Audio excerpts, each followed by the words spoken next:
fosse um elefante, com a minha tromba eu iria louvar. Se eu fosse um grande urso polar, com a minha barriga eu iria louvar. Se eu fosse um peixinho, lá no fundo do mar, louvaria o Senhor sem parar de nadar. Mas nem elefante, nem urso, nem peixinho eu sou.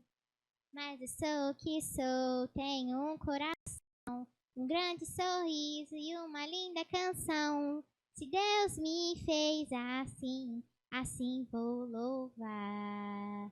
Se Deus me fez assim, assim vou louvar. Graça e paz, crianças. Bom fim de semana. Como é bom estar diante de vocês e diante de Deus para juntos louvarmos ao Senhor. Vamos começar o nosso culto adorando, agradecendo a Deus com uma oração, com um louvor através disso. Pai, nós te agradecemos, te bendizemos por essa oportunidade. Que o Senhor possa abençoar cada criança que está assistindo a esse vídeo, cada pai que está com elas, avô, familiar.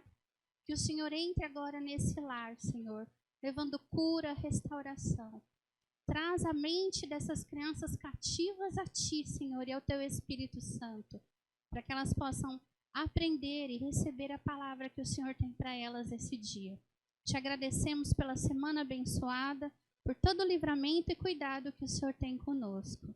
Obrigada pelas vidas que estão envolvidas na ministração desse culto, o Gabriel, a Melissa, o Rogério, a professora Cibele, o pastor e todos os outros membros do Ministério Infantil, que o Senhor possa continuar abençoando a vida deles. Amém? Hoje, crianças, nós vamos falar sobre um personagem muito importante da Bíblia. Eu poderia dizer que ele é um ícone. O que seria um ícone? Uma pessoa de destaque. Mas antes de falar sobre ele, eu queria contextualizar, explicar para vocês quem é essa pessoa.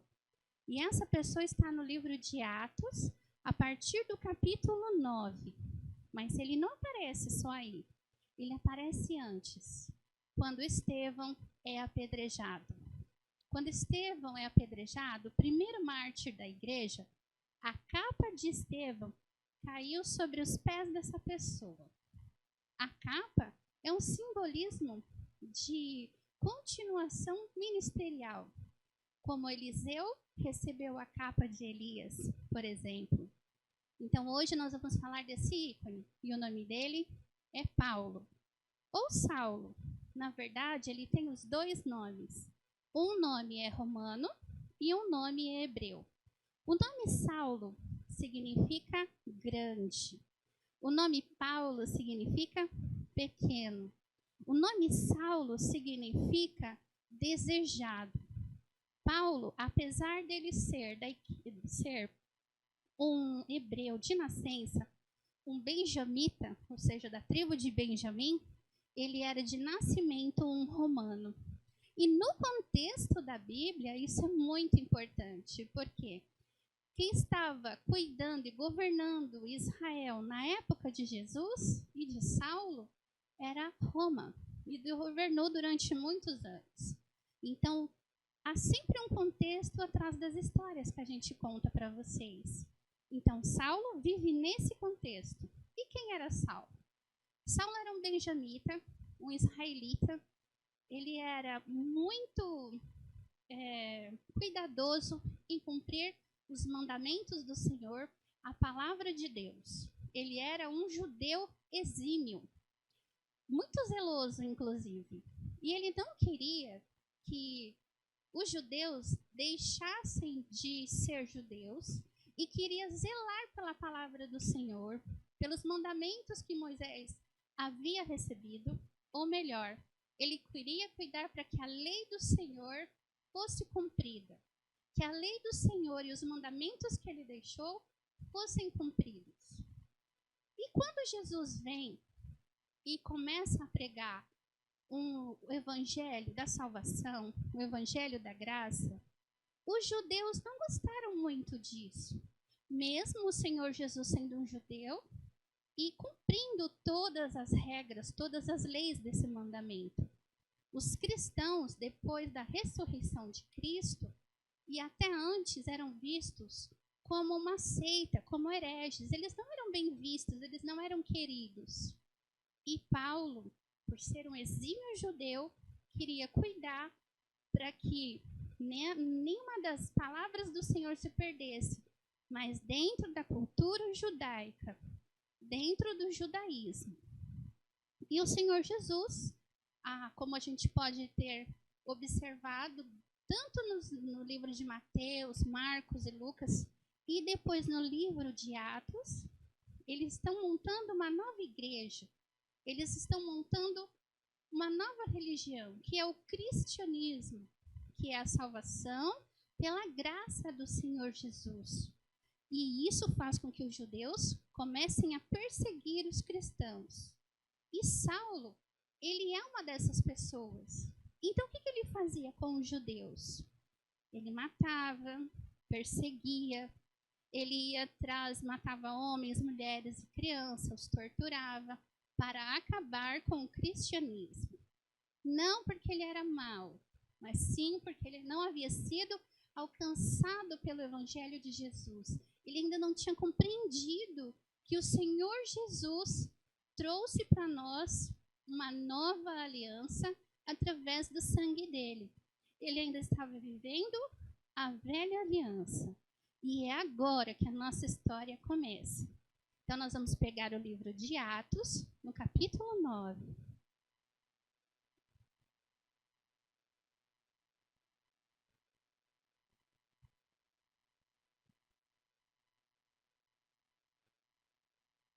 E Saulo, respirando ainda ameaças e mortes contra os discípulos do Senhor, dirigiu-se ao sumo sacerdote e pediu-lhe cartas para Damasco, para sinagogas, a fim de que encontrasse algumas delas daquela seita, quer homens, quer mulheres, os conduzisse presos a Jerusalém.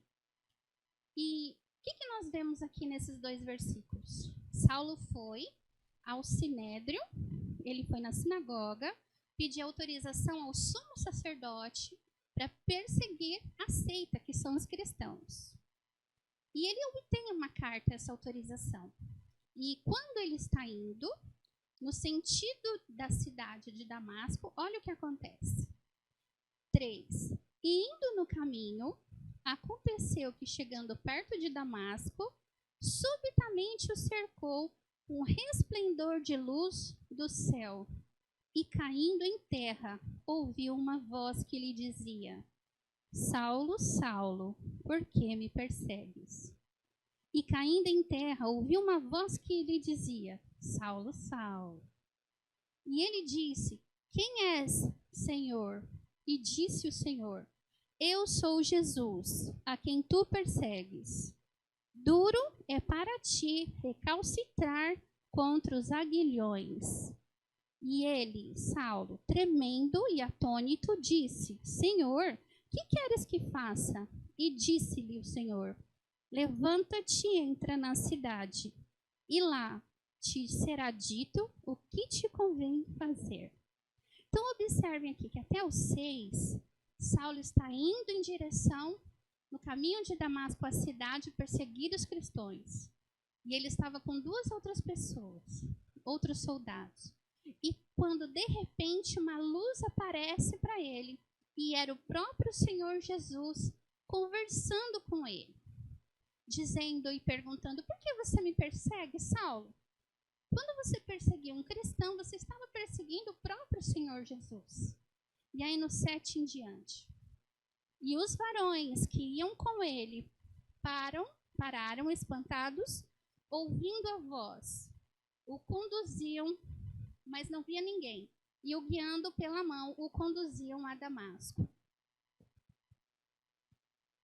Perdão, crianças, a tia pulou um versículo. No 7. E os varões que iam com ele pararam espantados, ouvindo a voz, mas não vendo ninguém. Então, Saulo está com essas pessoas que ouviam a voz de Jesus, mas não viam com seus olhos. Só quem via era Saulo. E então Saulo levantou-se da terra, abriu os olhos, não via ninguém, e guiando-o pela mão, o conduziram a Damasco. E estes 3 dias, Saulo ficou sem ver, e não comeu, e não bebeu nada. E havia em Damasco um certo discípulo de Jesus, chamado Ananias, e disse-lhe o Senhor em visão. Então o Senhor agora vai a um outro discípulo dele, chamado Ananias, para conversar. Porque Saulo está lá na cidade de Damasco, cego, não enxerga nada. E ele chega a esse discípulo Ananias e diz: Ananias. E ele responde: Eis-me aqui, Senhor. Levanta-te e vai à rua chamada direita e pergunta em casa de Judas por um homem de Tarso chamado Saulo, pois eis que ele está orando. E numa visão, ele viu que entrava um homem chamado Ananias e punha sobre ele a mão para que tornasse a ver. E Ananias respondeu: Senhor, há muitos ouvi acerca desse homem. Quantos males ele tem feito aos teus santos em Jerusalém. Aí a tia vai parar aqui no 13. Olha o que acontece. 2 visões poderosas. Saulo vê Jesus. Jesus tira a visão dele, ele está 3 dias esperando. E depois Jesus aparece a Ananias e diz assim: eu quero que você vá lá e ore por Saulo. Eu quero que você o cure.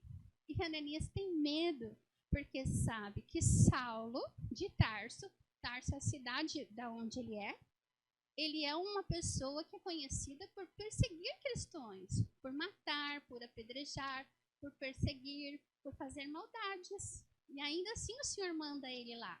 E olha o que ele fala, no 14.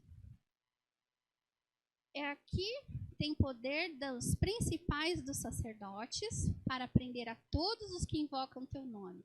Ou seja, ele é um homem poderoso. Disse-lhe, porém, o Senhor: vai, porque este é para mim um vaso escolhido, para levar o meu nome diante dos gentios e dos reis e dos filhos de Israel. E eu lhe mostrarei quanto deve padecer pelo meu nome. E Ananias foi e entrou na casa, e impondo-lhe as mãos, disse: Irmão Saulo, o Senhor Jesus, que te apareceu no caminho por onde vinhas, me enviou, para que tornes a ver e sejas cheios do Espírito Santo. E logo que caíram dos olhos como que uma escama, Saulo recuperou a visão e, levantando-se, foi batizado. O que é importante a gente ver até esse versículo 14? Que o Senhor Jesus pegou uma pessoa que o perseguia os seus discípulos e o transforma numa nova criatura. E isso ele pode fazer comigo e com você. E aqui tem uma palavra para Saulo. Fala que vai mostrar para ele como é ser perseguido pelo nome do próprio Senhor. E aqui ele fala também que ele é um vaso escolhido. Assim como você em casa também é um vaso escolhido pelo Senhor. Como você é uma criança que o Senhor escolheu para que pudesse representar o reino dele. Então, crianças, eu quero que vocês leiam em casa esses versículos, se interem um pouco mais dessa história e vamos descobrir quem é esse Saulo e como ele foi importante para nós da nova geração de discípulos. Sabe por quê? Porque ele escreveu a maior parte dos livros do Novo Testamento. Mas isso a gente vai aprender nos próximos cultos. Obrigada por vocês estarem aqui, aprendendo junto conosco um pouco mais sobre a palavra. Um beijo e até o próximo culto.